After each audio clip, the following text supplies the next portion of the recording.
Barcelona versus Real Madrid in the final of the Supercopa de España, the Super Cup of Spain. Today, I'm going to be discussing the 5 things that we collectively as fans, either Barcelona fans or Real Madrid fans, need to know about this match before the kickoff even takes place. Big up to the chat, big up to the live chat.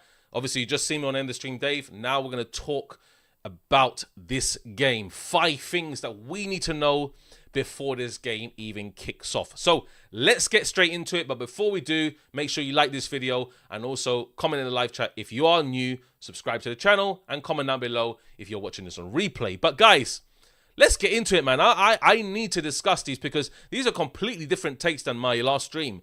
I'm going to go into certain things that I know about Barcelona and Real Madrid that a lot of people may have not thought as of yet that will be applicable to this game in the Super Cup of Spain. Now, Barcelona, are they the more cohesive team than Real Madrid at the moment? Yes, they are. That's the first thing I wanted to discuss. First thing is Barcelona, the more cohesive team than Real Madrid at the moment. And that is factual. If we look across the team, let's just go into it and let's go in portions of the team and discuss it. Now, if we look at the front end of the team of Barcelona, Rafinha, Yamal, Ferran Torres, Fermín López, the midfield, De Jong, Pedri most likely, the back line probably Gerard Martin, Koulibaly, Eric Garcia if they want to put, Koundé, Balde and Jean Garcia. When they work the ball from the front end, the back end, to the middle and vice versa, what do? They know each person and how they're going to be running across the pitch. They know the actual patterns of play they're going to be playing. They also know what areas to expose, especially in terms of a team of Real Madrid stature. Atletico Madrid we saw it against Bilbao. They know which areas to expose. They utilize their strengths well to expose those areas. So in terms of that, they're definitely a more cohesive team. But also, they understand each other. They do. Real Madrid players do not understand each other at all. Nowhere near. Yeah? So, whoever starts in the back line, guys, if you are mentioning that probably Koulibaly and Eric Garcia will play as centre-backs, then so be it. But they still understand each other. They still know which areas to occupy so they can build a ball from the defensive end. They work the ball in 2-3 passes, people. Come on, man. Like, they know each specific area of the pitch that a player will be, that a player will run onto, where to come close, when to come short, when to go long. They know. Real Madrid have absolutely no idea what to do in these areas. Yeah? And like Omar says, Atletico Madrid knew which areas to exploit. And if Barcelona get into those areas with their cohesiveness, they will know where to exploit, man. They know because the gaps are forming between the defense and midfield. We've said this all season long. The gap between the defense and the midfield is absolutely shambolic from Real Madrid. Absolutely shambolic. But that goes me and diverts my attention onto my second point. Does Real Madrid really need control to win this game? Now, personally, I don't think they do. Let me explain why. It's because when they try to outplay Barcelona, they're going to get cooked. Quite literally. They will get destroyed across the pitch. They can't control the game in terms of actually possession-wise. I don't think they'll be able to do that. I think that Real Madrid will sit back, have some attention to their defensive duty, and then also apply a great pressing game from the front to regain possession early. So what I mean by this is when Barcelona are trying to work it out of the defense, that's where Real Madrid need to press. We don't want to be sitting on our shell like we did against Atletico Madrid and try and stop their attack from there. It won't work. We can't employ a mid-block in these kind of areas because it won't be concrete enough to win the Super Cup final. Maybe in the first game, in El Clásico, maybe that will work. But this game, it won't. Especially with Rafinha and Yamal pressing you, it won't work. When they are working the ball out of defense, their players are suspect. Big time. They're super suspect. So Real Madrid do not need the main control of the game to win. What they need to do is be effective in their front end press. The press from the very, very starting end of the pitch in terms of how Barcelona work it out. They need to be on Balde. They need to be on Koundé, Eric Garcia, Kobasi. They need to be on them. They cannot allow to work it out. And I don't expect the midfield to do that as well. I expect Mbappe if he's starting. I expect Vinny. I expect Rodrigo to do it. And I expect Bellingham if he's playing in that 10 just behind the defensive unit. And Camavinga as well. Tchouaméni, hold your position. Be defensively tight and just watch. Those 5 personnel need to press Barcelona from their defensive end. Because if they do that, then they can catch them up. Because Barcelona, they have frailties when they work the ball out the defense. You realize that. They're not really the best passing team out of the defense. Yeah? So, Real Madrid, they don't need a massive amount of possession. Look, Omar put in the chat, we had 32% possession against Barcelona in the Bernabeu. Did we win the game? Yes. Did we have more chances in the first half? Yes. Did Barcelona maintain possession in the second half with no means to an end? Yes. The only chance they actually had with real effectiveness was that cross from Yamal to Koundé. The only one. Well, obviously, they flooded up front, and we had chances to counterattack, but we weren't cohesive enough to do that. So, Real Madrid don't need possession or control of the game to win this. No. It doesn't work like that. But Barcelona, what they need possession to win this game. They can't just rely on maybe their transitional play, which is brilliant at times. Like, I admit that Barcelona's transitional play is probably one of the best in the world. Especially with Rafinha and Yamal playing, they can annihilate any team in world football. Maybe not Arsenal, but their transitional play is crazy.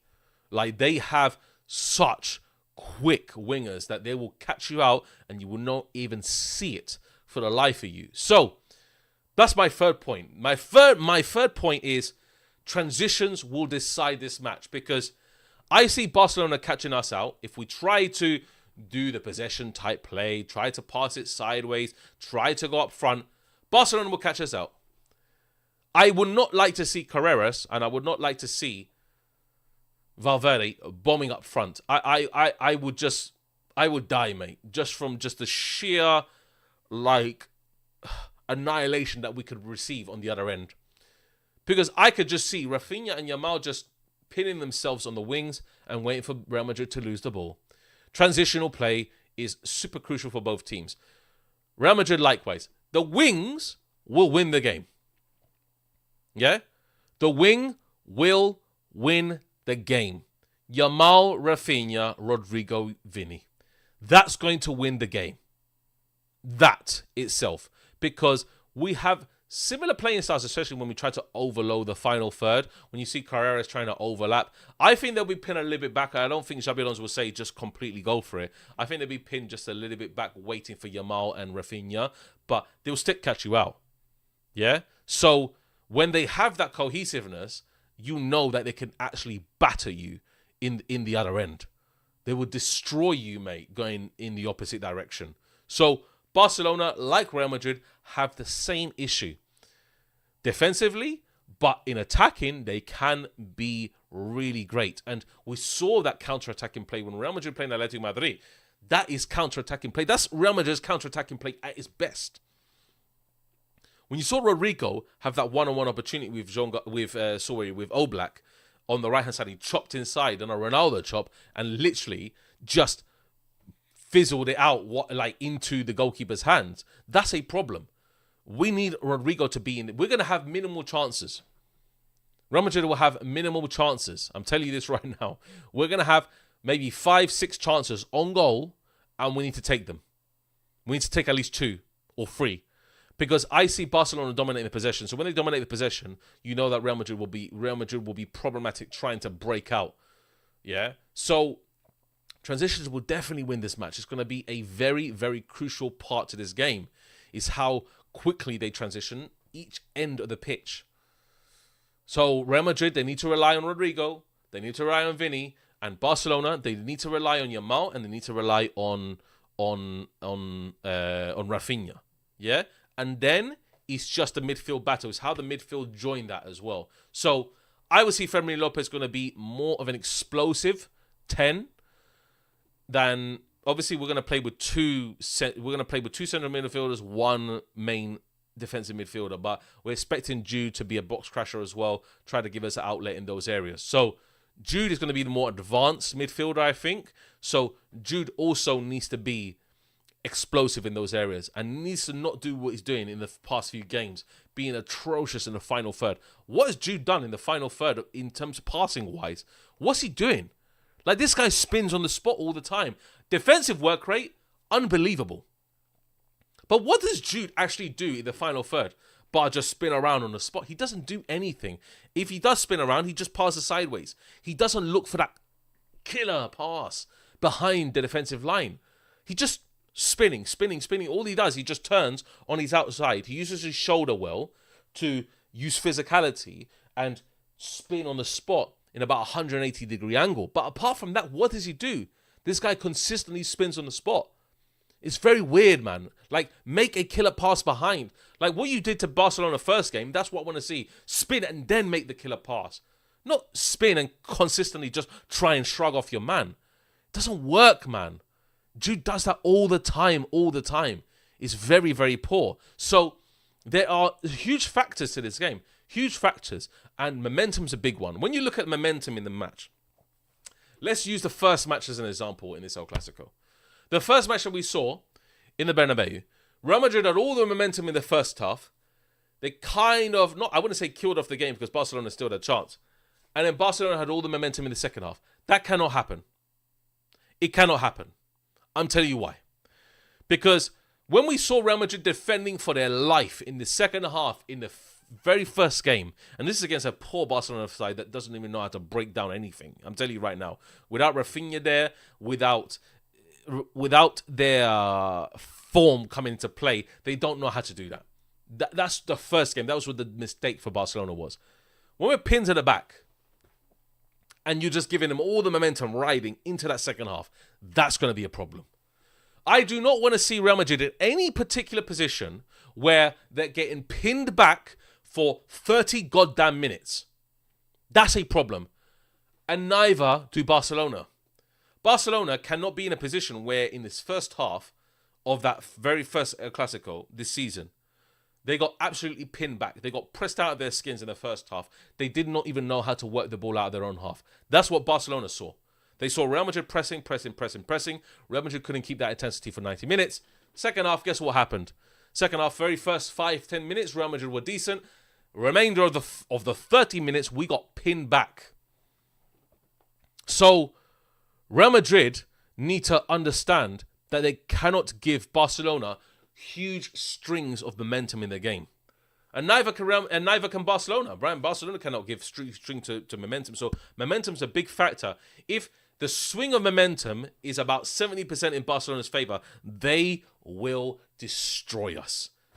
Absolutely destroy us. Because in Atletico Madrid, what did Real Madrid have in terms of momentum? Pretty much about 10%. That's all they did. That's all they can muster the whole match. So that cannot be given to Barcelona. It's impossible. Yeah? So it's going to be a critical time in the game to understand your positioning. What position are you in that match? If Real Madrid are winning 1-0, why on earth are we going to sit back? Go for the second. I know Barcelona will be in the ascendancy, but why do we need to try and start now? Oh, now we're going to control the game. No! Hit them with a second. And Barcelona are going to be thinking that the same. If Barcelona get a goal, and we've seen it. We've seen it last season, last match of the season. The last match of the season, Real Madrid, Barcelona. Crazy game. Yeah? Real Madrid, what did they do? They got the first goals. Barcelona came back. Real Madrid just sat back. They allowed Barcelona to play their football and they completely annihilated us. That's what happened. And I'm sorry to be biased a little bit, but that is problem. It's a problem for Real Madrid, man. A major problem. We always do this. We get a goal in front and then we sit back. We allow the other team to come. I know that there's some kind of factor where the players just feel a boost and they want to get the goal back. But unfortunately, that's not what you want to do. You want to take the game by the scruff of the neck. It's problematic, mate. It's mad. So this is a different game altogether, man. It's a completely different game, and momentum's a huge factor. Barcelona know this, Real Madrid know this, the managers know this. The managers at halftime, that halftime scoreline is going to be the difference maker. It's when each manager goes into that dressing room, yeah? And this is the fifth thing I'm going to mention, okay? Is that mentality, okay, beats form in El Clásico. Who is actually more mentally better, yeah? Whose mentality is better in terms of what they're delivering in that match. Mentality beats form. That half-time whistle is going to be a difference maker. Look what happened the very first game last season. Went in, all equal. Barcelona comes out, smacks us 4-0. That mentality break is crucial. And Hansi Flick knows this, and Xabi Alonso, he better damn well know it as well. Yeah? So, it's a difference maker. I'm telling you right now, a huge difference maker. What will we see in these halftime dressing rooms? It'll be a 0-0, and whoever comes out, the actual main team in that second half is going to win the game. Will it be 2-0 to Real Madrid and Barcelona come back in the second half and do a remontada like they usually do? Always do it. Will we see Barcelona in the half? I tell you what, if Barcelona are ahead by the halftime whistle, you're not going to see Real Madrid anytime soon. If they're 2-0 or something like that in terms of those lines, in the halftime whistle, Real Madrid are not doing nada, mate, in the second half. That's what I feel. I don't feel the mentality's there. I'm sorry, guys, of Real Madrid. I don't feel the mentality's there. They don't fight for the badge. Barcelona players, they do. You see Rafinha, man. That Rafinha is crazy, bro. The intensity levels that he shows is next level. So they need to know what they're doing. I would not like to imagine, hey, football Spidey, bro. Yeah, no 5-0, bro, at halftime. I will go nuts. I will go insane. So let's just keep it 100. Yeah? Mentality is huge in this match. Let's go player by player. Who has mentality for these kind of games? Okay. Jean Garcia. I would say, keeper, mate. This guy's been fighting for that badge for the whole season. Definitely mentality. Yeah? Courtois on the other side. Definitely. Courtois is the main guy. Look what he did in Liverpool in that final Champions League. Completely saved us, mate. Completely saved this, mate. Our rear end, bro. Crazy, mate. Yeah? Let's go right back. Valverde. Koundé. Koundé sometimes gets a bit flustered. I don't think his mentality is right in some moments of the game. Valverde has it in abundance. Valverde clears, yeah, in terms of that. The two centre-backs, Eric Garcia has full passion for this Barcelona side. You can see every time he plays. Kobasi is Barcelona through and through. I think he does, but sometimes he can drop his mentality. If things don't go well for Kobasi, he just gets completely outworked. Like, honestly, Eric Garcia is the only one in that centre-back pairing. Real Madrid, if we're seeing Rudiger strapped up playing this game, hey, the guy's got mentality for days. We can see it. Asensio is the same. I think Asensio just full lives, breathes Real Madrid, man. He's Real Madrid through and through. Yeah? Left back, Carreras, no mentality whatsoever. This guy is just literally just playing for the sake of playing. Balde, I think with Rafinha he does. With Rashford he doesn't. So, like Balde, he knows what he's doing. Yeah? Midfield, Tchouaméni. Tchouaméni's just literally a standing statue, I've got to be honest. Like, he plays well football, but he doesn't really fight for it. He doesn't really fight for anything. Pedri does. Hey, 100% Pedri does. De Jong doesn't, mate. De Jong's just flat. Mate, every time he plays football, he's tidy player. He good passing, but he's flat as an individual. This guy has no mentality whatsoever behind him, yeah? Fermin Lopez does. I understand that 100%. Jude Bellingham does. And so does Camavinga, yeah? Now, let's get on to the left. Yeah, because this is my main problem. Vinny, when everything goes against him, bro, when everything goes against Vinny, His mentality goes from here to here. But then there's also another 50-50 in that. When everything goes against Vinny, he starts complaining a lot. He starts moaning to the ref a lot. He starts diving. Like, I don't understand Vinny, bro, sometimes. I don't understand this guy. He can be explosive at times, but Vinny's head drops, mate. Drops crazy, bro. Drops crazy, mate. I'm telling you, sometimes he goes off the planet Earth, but sometimes he turns up and does some crazy stuff. Like, I don't understand with Vinny. Rafinha is the most mentally capable player on that whole flipping pitch. Rafinha's mentality is like 150% when everybody else is 100. Like, he has like, do you know that film Lucy where like the brain that goes into next level? He has that, mate. Rafinha has that. His mentality is next. He's the most mentally capable player on the pitch. He would turn the game in an instant if he has to. That is when the chips are down. That's when the mentality comes out. Yeah. Like, Vinny, I don't understand, mate, yeah? Right wing, Rodrigo. Rodrigo has no mentality whatsoever either. This guy is a standing statue in the pitch. He plays well. He's been on good form. This guy doesn't fight for it at all. Neither does Mbappe. I'm going to tell you right now, yeah? Mbappe has mentality. When he played for France in the Argentina final, I could see it. Real Madrid, if things go against him, like in those draws that we had, all the draws that we had, yeah? Nothing can prepare us for that. If Mbappe is out of the game, it's finished. Yeah, I can make a sixth point. Yeah, if Mbappe is out of the game and marked up and not doing anything, Mbappe is going to get cooked. Yeah? Yeah? Unbelievably cooked. Yeah? If Mbappe is out of the game, he is done. No mentality whatsoever, bro. He hasn't discovered that yet. I don't think he knows what the badge means, to be honest, yeah? Get on to the managers. Yeah, Xabi Alonso's played for Real Madrid. He understands it. Hansi Flick flipping knows, bro. That guy, mate. I've seen him go into half-time, yeah, when Barcelona are goals down, bro, and they come back and they do crazy comebacks out of the blue. It's fanatical, mate, what Hansi Flick does. I don't know what he does in the half-time dressing room. He probably slaps a few players. But this guy's nuts, yeah? Let's go on to Gonzalo Garcia. Gonzalo Garcia absolutely has mentality for Real Madrid. This guy's Real Madrid through and through, mate. He's been supporting Real Madrid and playing for Real Madrid since he was a young kid. He understands Real Madrid, mate. He understands the blood behind Real Madrid. So do I want to see Mbappe start? Probably not. Do I want to see Gonzalo Garcia start? Maybe, just for the very first maybe 60 minutes. Bring Mbappe on in moments where we need him.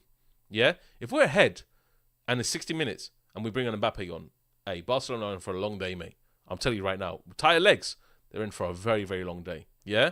So, it's crazy, mate. Yeah, yeah. Hey, Jurek said he shouts in German. That's just scary enough for the players.